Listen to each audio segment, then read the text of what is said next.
Okay, grade 5s, here are the next 3 chapters of Mr. Popper's Penguins. You can get to it on Epic. I actually got my hands on a book, so I will be reading it from this book. Thank you, Mrs. Eggert. If you see her, thank her for finding this for me. Chapter 4, Captain Cook. Remember, that's the name they gave their penguin. Call who, Captain Cook? Asked Mrs. Popper, who had come in so quietly that none of them had heard her. Why, the penguin, said Mr. Popper. I was just saying, he went on, as Mrs. Popper sat down suddenly on the floor to recover from her surprise, that we named him after Captain Cook. He was a famous English explorer who lived about the time of the American Revolution. He sailed all over where no one had ever been before. He didn't actually get to the South Pole, of course. He made a lot of important scientific discoveries about the Antarctic regions. He was a brave man and a kind leader, so I think Captain Cook would be a very suitable name for a penguin here. Well, I never, said Mrs. Popper. Gork, said Captain Cork, suddenly getting lively again. With a flap of his flippers, he jumped from the tub to the washstand and stood there for a minute, surveying the floor. Then he jumped down, walked over to Mrs. Popper, and began to peck her ankle. Stop him, Papa, screamed Mrs. Popper, retreating into the hallway with Captain Cook after her, and Mr. Popper and the children following. In the living room she paused, and so did Captain Cook, for he was delighted with the room. Now, a penguin may look very strange in a living room, but a living room looks very strange to a penguin. Even Mrs. Popper had to smile as they watched Captain Cook with the light of curiosity in his excited circular eyes as his black tailcoat dragging pompously behind his little pinkish feet, strut from one upholstered chair to another, pecking at each to see what it was made of. Then he turned suddenly and marched out to the kitchen. Maybe he's hungry, said Janny. Captain Cook immediately marched up to the refrigerator. Gork, he inquired, turning to slant his head wisely at Mrs. Popper and look at her pleadingly with his right eye.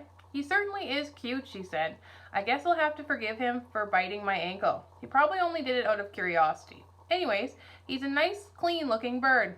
Ork, repeated the penguin, nibbling at the metal hand of the refrigerator door with its upstretched beak. Mr. Popper opened the door for him, and Captain Cook stood very high and leaned his sleek black head back so he could see inside.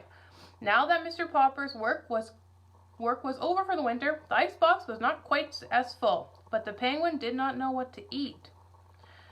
What do you suppose he likes to eat? Asked Mrs. Popper. Let's see, said Mr. Popper as he removed all food and set it on the kitchen table. Now then, Captain Cook, take a look. The penguin jumped up onto the chair and from there onto the edge of the table, flapping his slippers again to recover his balance. Then he walked solemnly around the table and between the dishes of food, inspecting everything with the greatest interest, though he touched nothing. Finally, he stood very erect, raised his beak to the point at the ceiling, and made the largest purring sound. Or, he thrilled.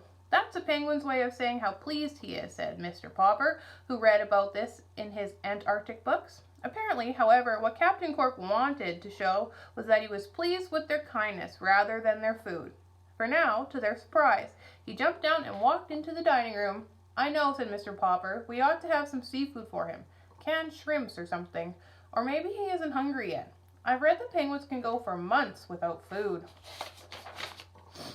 Ma, Pa, called Bill, come see what Captain Cork has done. Captain Cork had done it all right. He had discovered the bowl of goldfish on the dining room windowsill. By the time Mrs. Popper reached him to lift him away, he had already swallowed the last of the goldfish. Bad penguin, reproved Mrs. Popper, glaring down at Captain Cork. Captain Cork squatted guiltily on the carpet and tried to make himself look small.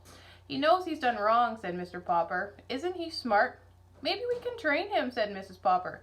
Bad, naughty captain, she said to the penguin in a loud voice. Bad to eat goldfish, and she spanked him on his round black head. Before she could do that again, Captain Cook hastily waddled out to the kitchen. There the Poppers found him trying to hide in the still open refrigerator. He squatted under the ice cube coils, under which he could barely squeeze, sitting down. His round, white circled eyes looked out at them mysteriously from the dimness of the inside of the box. That's about the right temperature for him at that, said Mr. Popper. We could let him sleep there at night. But where will I put the food? Asked Mrs. Popper. "Oh, I guess we can get another icebox for the food," said Mr. Popper. "Look," said Janny, "he's gone to sleep." Mr. Popper turned the cold control switches to his coldest so that Captain Cook could sleep more comfortably. Then he left the door ajar so that the Penguin would have plenty of fresh air to breathe. "Tomorrow I will have an icebox service department send a man out to bore some holes in the door for air," he said, "and then he can put the handle on the inside of the door so that Captain Cook can go in and out of the refrigerator as he pleases." "Well, dear me, I never thought we would have a penguin for a pet," said Mrs. Popper. "Still, he behaves pretty well on the whole, and he is so nice and clean that perhaps he will be a good example to you and the children. Now, I declare we must get busy. We haven't done anything but watch that bird. Popper, will you just help me set the beans on the table, please?" "Just a minute," answered Mr. Popper.